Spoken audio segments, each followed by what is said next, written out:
안녕하세요. 백신 경험담을 나누어 보고요.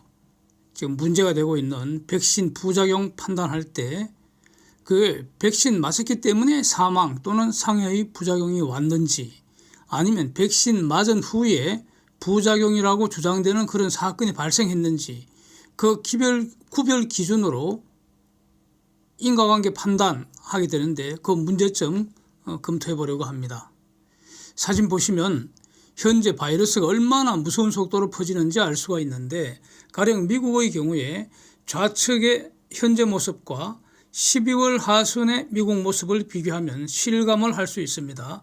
12월 하순경에 미국 그래프 가운데 있는 그 봉우리가 굉장히 높아 보였는데, 현재 미국 그래프는 그 봉우리가 그냥 흔적도 없이 조그만 언덕처럼 보이지 않습니까? 지금 얼마나 심하게 지금 퍼지고 있는지 알 수가 있습니다. 12월 하순 당시에는 한국도 처음으로 존스 홉킨스 대학이 선정하는 그 글로벌 백신 우려국가에 포함이 되어 갖고 한국도 저렇게 이름 올렸습니다. 다행히 요즘은 한국이 좀 줄어서 요즘 한국은 그 존스 홉킨스 그림에 등장하지 않습니다. 그러나 언제든지 한국도 만명선 이렇게 발발하는 거 가능할 수 있다고 보기 때문에, 결국 저는 개인이 자기 방역에 최선을 다하는 것이 필요하다, 이렇게 저는 정리를 합니다. 저 같은 경우에는 아스트라제네카 백신 6월에 1차 맞았고요. 9월에 2차 맞았고, 12월 18일 부스터라고 불리는 3차 접종을 모더나로 다 맞았습니다. 우리 식구들도 다 그렇고요. 그런데 부작용 대한 개인적인 걱정은 1차 때 가장 컸던 것 같습니다. 그래서 몇 번 미루다가 접종을 했는데, 그러고 나서 접종 후 24시간 동안 시간대별로 자가 관찰을 제가 기록을 남겼습니다.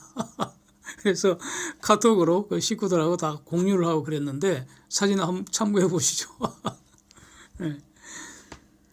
저보다는 우리 집사람이 더 심했고요. 그 후유증이 더 심했고, 3일 후쯤에 밤중에 고열이 나서 이게 새벽에 응급실 가야 되는 거 아닌가 이거 고민할 정도로 고생 좀 아주 심하게 했습니다. 그래서 다들 타이레놀 다 먹고 그랬습니다. 근데 저는 타이레놀 안 먹었고요. 그냥 그렇게 지나갔습니다. 2차는 아무 고민 없이 그냥 가서 맞았고요. 아무런 증상도 없었고요. 아무런 증상이 없었습니다. 그렇게 지나갔고요. 3차 때도 상당히 고민을 했습니다. 맞을지 말지. 백신 부작용 시위가 한국은 물론이고 해외에서도 아주 심했죠. 국내외 각종 뉴스에 부작용 뉴스가 끊이질 않고, 얀센에 대해서는 어린애들한테는 접종하지 말라고 공식적으로 결정하는 국가까지 등장을 한 그런 상황이었죠. 그래서 상당히 주저하고 아예 우리 집사람 안 맞겠다 하더라고. 1차도 고생을 해갖고. 그래서 저는 좀 조용히 이렇게 조용히 생각을 해 봤는데, 어느 순간 그런 생각이 들더라고요. 맞아도 아무 일 없을 것 같아서 제가 가서 먼저 맞았습니다. 그래서 의사분이 당연하다는 듯이 해열제도 같이 처방해 줄라 하는 거를 제가 해열제 노 땡큐 했습니다. 그렇게 나왔는데, 마침 우리는 토요일 날 맞기 때문에 백신을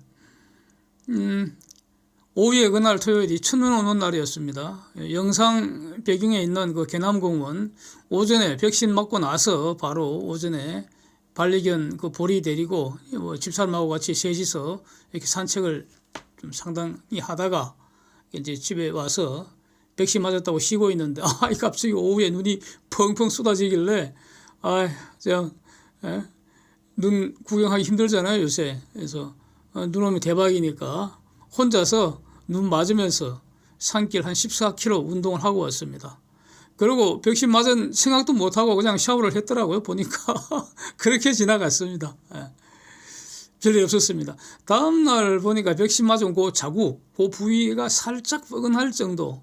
그래서 그걸 인식하면 내가 백신 맞았구나 인식할 수 있을 정도. 그렇게 아무렇지도 않게 이렇게 지나갔고요. 이걸 보고 이제 일주일 후에 집사람도 가서 맞았고요. 큰 고생 없이 그냥 지나간 것 같습니다. 아주 다행이고 감사하게 여기고 있습니다.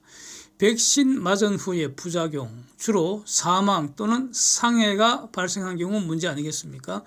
뭐 잠시 그 어떤 전신 통증이나 뭐 여러 같은 거 좀 있다가 지나가면 그건 뭐 부작용으로, 여기서 말하는 부작용으로 포함할 수 없겠죠. 사망 또는 중대한 상해가 발생한 경우, 이 사망 백신이 부작용인데, 이거는 그 본질은 말이죠. 그 원상 회복은 불가능하니까요. 그렇죠. 원상 회복은 불가능합니다.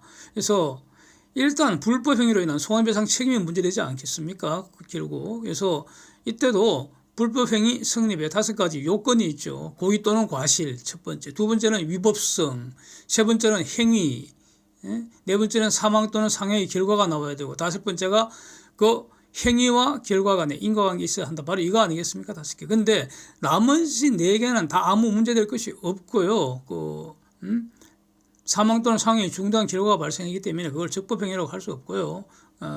그래서 백신 접종 행위가 이제 위법하게 되는데, 그래서 주사 주는 행위, 백신 접종하는 그 행위와 사망 또는 상해의 결과 간에 인과관계, 즉 행위 때문에 결과가 발생했다는 이 인과관계 인정 여부가 유일한 핵심 쟁점이라고 생각합니다.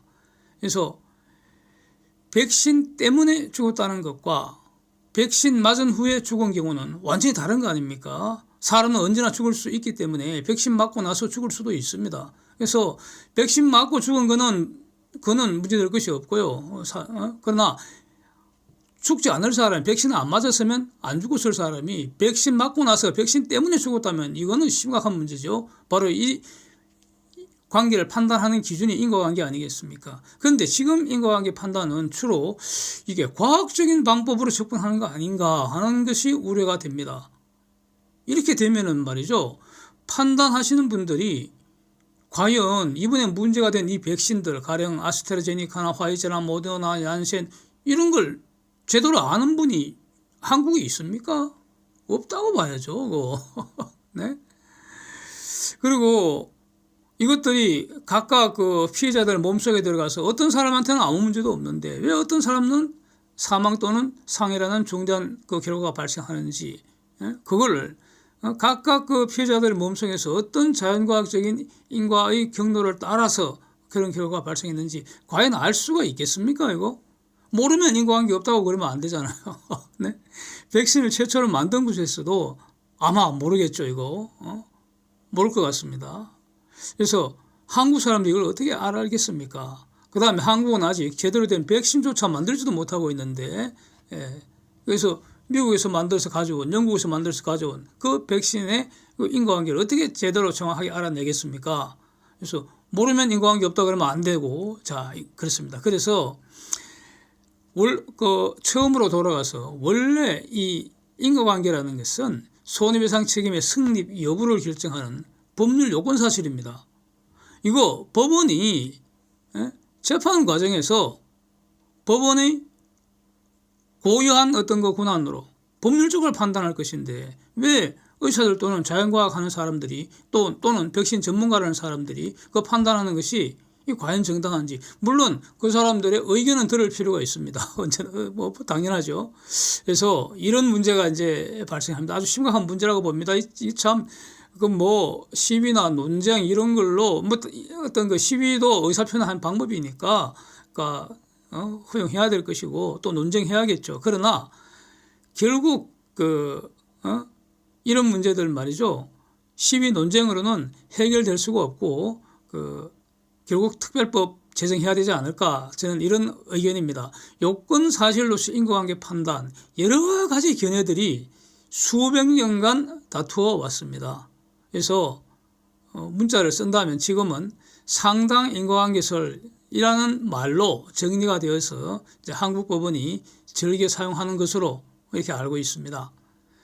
이 인과관계 판단할 때 출발은 가령 이런 겁니다. 백신 안 맞은 사람이 멀쩡하게 잘 지내왔는데 그놈은 백신 맞고 죽거나 병신이 된 경우, 백신 안 맞았더라면 살았을 텐데 백신 맞고 죽었다면, 즉 백신이 사망 또는 상해의 조건이 되었다면 인과관계 있다고 봐야 한다. 여기서 출발하는 겁니다. 여기서 출발합니다. 이런 걸 조건설이라고 이렇게 이름을 갖다 붙였습니다.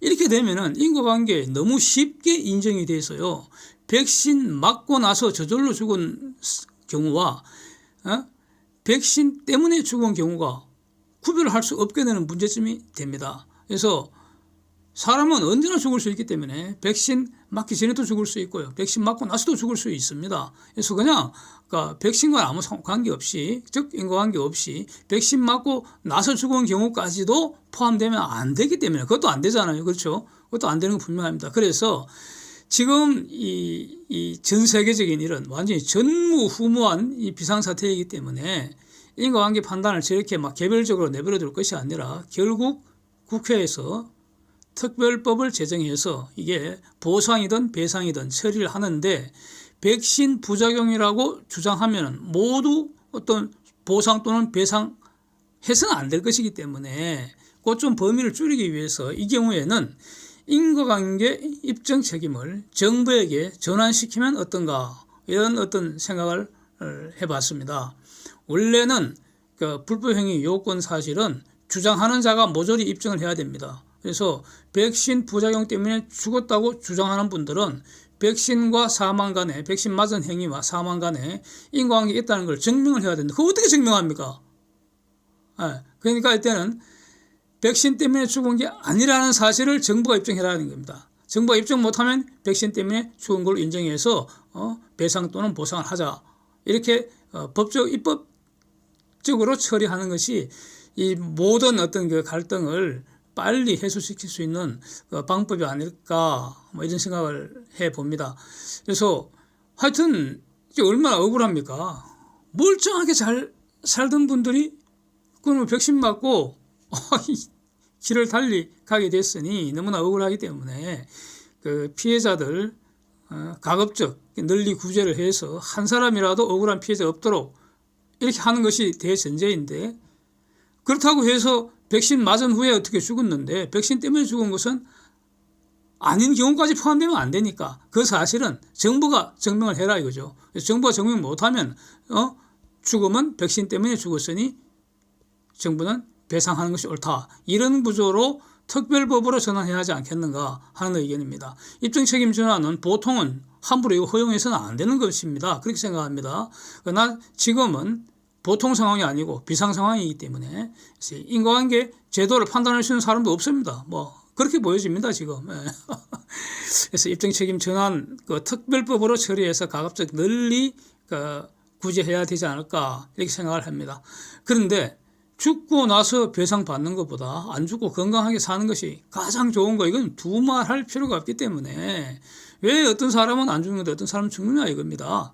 그래서 본질적으로 각 개인이 기초적인 건강, 평소에 정진시키는 그런 라이프 스타일, 생활 방식을 가져가야 되지 않겠는가. 이건 뭐 두말하면 잔소리고 너무 당연한 얘기 아니겠습니까? 그래서 기본적으로 자기 면역력을 강화해서 자기 몸이 스스로 백신은 물론이고 바이러스까지도 백전백승할 수 있는 그런 건강체로 평소에 유지하는 방법을 실천해야 되지 않을까. 이거 고민하는 계기가 됐으면 가장 좋겠습니다. 저는 그렇게 생각을 합니다. 최고의 투자는 건강 투자라고 봅니다. 그래서 저는 고기나 생선이나 우유나 계란 전혀 안 먹고 비건식이라고 해서 저 같으면은 현미, 잡곡밥, 콩밥에다가 야채, 과일, 견과류 요것만 먹습니다. 그래서 아주 지독한 편식주의자입니다. 그리고 햇빛 듬뿍 쪼이면서 땀 뻘뻘 날 때까지 꾸준하게 운동하는 거, 이게 최고의 건강 투자 아닌가 이렇게 생각을 합니다. 그래서 제가 건강 투자 전략이라는 영상을 마지막에 링크로 걸어뒀는데 한번 참고하시면 도움이 될 거라 이렇게 생각을 합니다. 감사합니다.